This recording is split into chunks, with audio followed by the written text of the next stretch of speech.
কিছু অ্যাক্টিভিস্টকে বহু বিবাহের ক্যাম্পেইন করতে দেখা যায়, কিন্তু তাদের বিরুদ্ধে তাদের স্ত্রীদের অভিযোগের অন্ত নেই। ইসলামে বহু বিবাহের অবস্থান কি? একাধিক বিয়ে করার ক্ষেত্রে শরীয়তের কি শর্ত আরোপ করে? প্রথম কথা হলো যে একাধিক বিয়ে করা এটি শরিয়া দৃষ্টিকোণ থেকে জায়েজ একটি কাজ, অর্থাৎ প্রয়োজন হলে স্বাভাবিক অবস্থায় এটি জায়েজ, বা প্রয়োজন ছাড়াও কেউ যদি এটি করতে চান তার জন্য এটি জায়েজ আছে, তবে দুটি শর্তে। প্রথমত, একাধিক স্ত্রীর ভরণ পোষণ দেওয়া এবং সার্বিকভাবে একাধিক স্ত্রীর যত হক আছে সেটি স্ত্রী সুলভ যে হক আছে সেই হক আদায় করার মতো সামর্থ্য থাকতে হবে। দ্বিতীয় শর্ত হলো যে একাধিক স্ত্রীর মধ্যে সমতা রক্ষা করবার মতো সেরকম দৃঢ়তা, মনোবল এবং আত্মবিশ্বাস থাকতে হবে। এই দুটি শর্ত যদি পাওয়া যায় তাহলে সেক্ষেত্রে একাধিক বিয়ে করা জায়েজ। আর যদি এই দুটি শর্তের কোনোটি পাওয়া না যায়, অর্থাৎ তিনি যে কোনো একজন স্ত্রীর প্রতি ঝুঁকে পড়বেন, অপরজনের প্রতি বৈষম্য করতে পারেন, তার ক্ষেত্রে ইনসাফের ঘাটতি করতে পারেন, এরকম আশঙ্কা যদি থাকে তার নিজের ব্যাপারে, তাহলে সেক্ষেত্রে তার জন্য একাধিক বিয়ে করা জায়েজ নয়। ঠিক একইভাবে একাধিক বিয়ে করে স্ত্রীদের ভরণ পোষণ দিতে না পারলে, তাদের জৈবিক চাহিদা পূরণ করার মতো ক্ষমতা না থাকলে, সেক্ষেত্রে তার জন্য একাধিক বিয়ে করা কিন্তু জায়েজ নয়। অতএব একাধিক বিয়ে করা জাস্ট একটা জায়েজ কাজ। এই জায়েজ কাজকে নিয়ে অনেক বেশি বাড়াবাড়ি করা বা এটাকে প্রতিষ্ঠা করার জন্য অনেক বেশি চেষ্টা করার কোনো বিশেষ যৌক্তিকতা নেই। তবে এটা ঠিক যে আমাদের সমাজে একাধিক বিয়ে নিয়ে নানা রকমের ট্যাবু আছে এবং মানুষের ভুল ধারণা আছে, সেটি ভাঙানোর জন্য আলোচনা হতে পারে, এবং সেটি ভাঙানোর উদ্দেশ্যে কেউ যদি এই জায়েজ কাজটি করেন ওই যে শর্ত সাপেক্ষে, তাহলে সেটা মৌলিকভাবে প্রশংসনীয় কাজ। কিন্তু তিনি নিজেই যদি বেইনসাফির মধ্যে পড়ে যান এবং স্ত্রীদের হক বা অধিকার সঠিকভাবে আদায় করতে না পারেন, তাহলে সেক্ষেত্রে তার জন্য কিন্তু এটি জায়েজ নয়।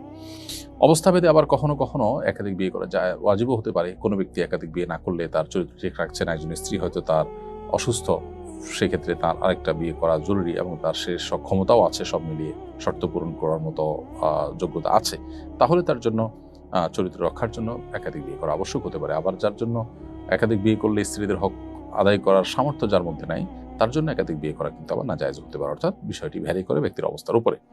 আমার পছন্দের পোশাক কামিজ, কিন্তু আমার স্বামী আমাকে শাড়িতে পছন্দ করেন।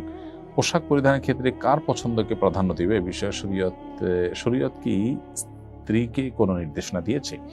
মৌলিকভাবে তো সাধারণ এবং স্বাভাবিক অবস্থা, বিশেষ করে অন্যান্য মানুষজন থাকে বাসায়, এরকম অবস্থাতে শাড়ির চাইতে কামিজ মানুষের মহিলাদের সতর ঢাকার জন্য অধিকতর উপযোগী, এতে কোনো সন্দেহ নেই। কিন্তু স্বামী যদি আপনাকে শাড়িতে বেশি পছন্দ করেন এবং একান্তে যখন স্বামী স্ত্রী থাকেন এবং অন্য কোনো মানুষ আপনার বাসা বাড়িতে থাকে না, বা যিনি আপনার একান্ত আপনার মাহরাম, ডেফিনেটলি গায়ে মাহরামদের সামনে তো আপনার শাড়ি কেন, কামিজ পরেও মুক্ত চেহারায় বা আপনার মাহরাম মানুষদের মতো করে তাদের সাথে যাওয়া তো এমনিতে জায়েজ নয়।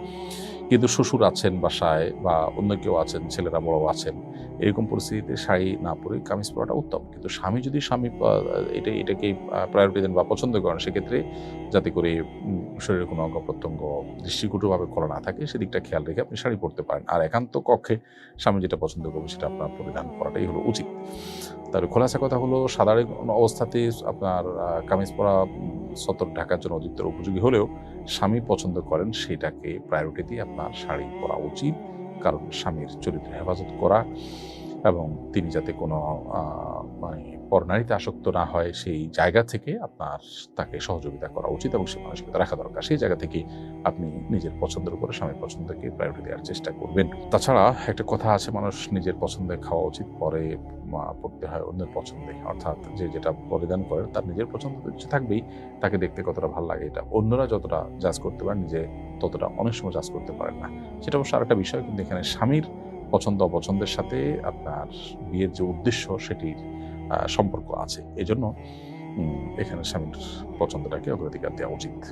আমি গার্মেন্টসে কাজ করে আম্মার খরচ বহন করতাম। এখন আমার বিয়ে হয়ে গেছে, আমার কোনো ভাই নেই, আব্বুও মারা গেছেন। শ্বশুরবাড়িতে প্রচুর সম্পদ থাকলেও আমি আম্মাকে কিছু দিতে গেলে শাশুড়ি ঝগড়া করেন। তাই গোপনে আমি শুধু আম্মার খাবারের জন্য অল্প অল্প চাল ডাল দিই। এটা কি অন্যায় হবে? উত্তর হলো, এই অল্প অল্প যেটুকু দিচ্ছেন এটুকুতে যদি আপনার স্বামীর মৌন সম্মতি থাকে, যেটা দিচ্ছেন এটা যদি আপনার স্বামীর হয়ে থাকে, তাহলে সেক্ষেত্রে স্বামীর যদি মৌন সম্মতি থাকে বা আপনি জানেন যে স্বামী এটুকুর জন্য বাধা দিবেন না, তাহলে সেক্ষেত্রে এটা আপনার জন্য জায়েজ হবে। আর যদি স্বামীর মনোসম্মতি না থাকে, বরং আপনি লুকিয়ে ছাপিয়ে দেন, তাহলে এটা আপনার জন্য জায়েজ হবে না।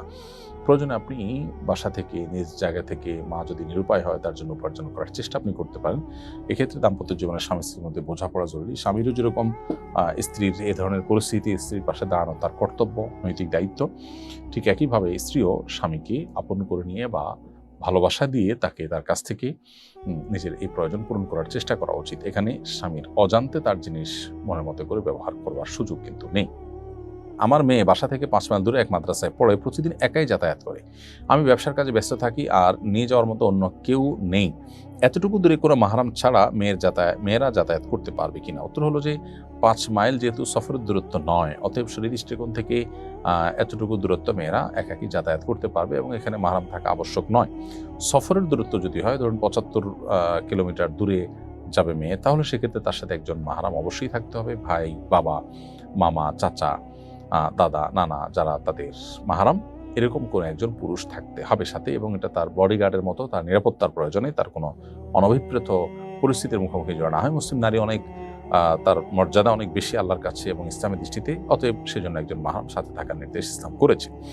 কিন্তু 5 মাইল দূরত্ব এটা যেহেতু কোনো সফরের দূরত্ব নয়, অতএব এখানে একাকী যাতায়াত করতে পারে, মৌলিকভাবে এটি জায়েজ আছে। তবে নিরাপত্তার ঝুঁকি, আজকাল যে ফিতনা সংকুল সময়, এই সময়টাতে ব্যবসা বাণিজ্য বা অন্য ব্যস্ততার অজুহাতে মেয়েকে প্রতিদিন এরকম 5 কিলোমিটার মতো দূরত্ব একাকী আসা যাওয়া করতে দেওয়ার চাইতে তার সাথে একজন গার্ডিয়ান, একজন অভিভাবক বা কেউ না কেউ সাথে থাকা, এটা উচিত এবং তার নিরাপত্তার জন্য অধিকতর কল্যাণকর। আমি এক মেয়ের সঙ্গে হারাম সম্পর্কে ছিলাম, কিছুদিন পর সে বিয়ে করে ফেলে, কিন্তু এখনো আমি তাকে ভুলতে পারি না। তার প্রতিও মায়া আরও বেড়েছে। সে নিজেও মাঝে মাঝে মেসেজ দিয়ে বলে আমাকে ভুলতে পারে না এবং খুব মিস করি। কি করলে আমার মন ভালো হবে এবং আল্লাহর সন্তুষ্টি অর্জন করতে পারবো? ভাই রাজিবুল, হারাম সম্পর্ক থেকে বের হয়ে আসার জন্য মানুষের দৃঢ় সংকল্পের কোনো বিকল্প নেই। হারাম সম্পর্ক আপনাকে জাহান্নামী করে তুলবে এবং দুনিয়ার জীবনকেও আপনার জাহান্নামে পরিণত করতে পারে। আল্লাহ এবং তার রাসূল সাল্লাল্লাহু আলাইহি ওয়াসাল্লাম নিষিদ্ধ করেছেন, সেজন্য এই পথ থেকে বের হয়ে আসার জন্য দৃঢ় সংকল্প, এটি আপনাকে ফিরিয়ে আনতে পারে এবং সেটা আল্লাহর কাছে চেয়ে নেওয়া এবং নিজের পর নিজে কঠোর হওয়াটা হলো সবচেয়ে বড় বিষয়। এই যে ভুলতে পারছেন না বলছেন, আপনি যদি ভোলার জন্য প্রয়োজনে কোনো অভিজ্ঞ বা এক্সপার্ট মানুষদের সাহায্য নেন, কোনো প্রয়োজনে কোনো মনোরোগ বিশেষজ্ঞর সাহায্য নেন, যিনি দিনদার মানুষ, যদিও এক্ষেত্রে দিনদার মানুষদের উপস্থিতি বা আনাগোনা কম, তারপরও আপনি চেষ্টা করে যতটুকু পান ততটুকু সাপোর্ট যদি আপনি নেন, ইনশাআল্লাহ আশা করা যায় আপনি এখান থেকে ফিরে আসতে পারবেন। প্রয়োজনে আপনি ভালো কোনো জায়গায় বিয়ে করার চেষ্টা করেন এবং সেখানে ইনভলভ হয়ে গেলে আশা করা যায় ধীরে ধীরে আপনি ভুলে যাবেন এবং এই যে তার সাথে মেসেজ আদান প্রদান করার ব্যাপারটা আছে, এটা আপনি বন্ধ করে দিতে হবে। প্রয়োজনে মোবাইল চেঞ্জ করা, তার নাম্বার চিরতরে যাতে আর পাওয়ার কোনো রাস্তা না থাকে সে রাস্তা বন্ধ করে ফেলা, দূরে কোথাও চলে যাওয়া, এরকম কোনো উদ্যোগ নেওয়া উচিত। কিছুদিন কষ্ট হলে এরপরে ঠিক হয়ে যাবে ইনশাআল্লাহ, তাই না?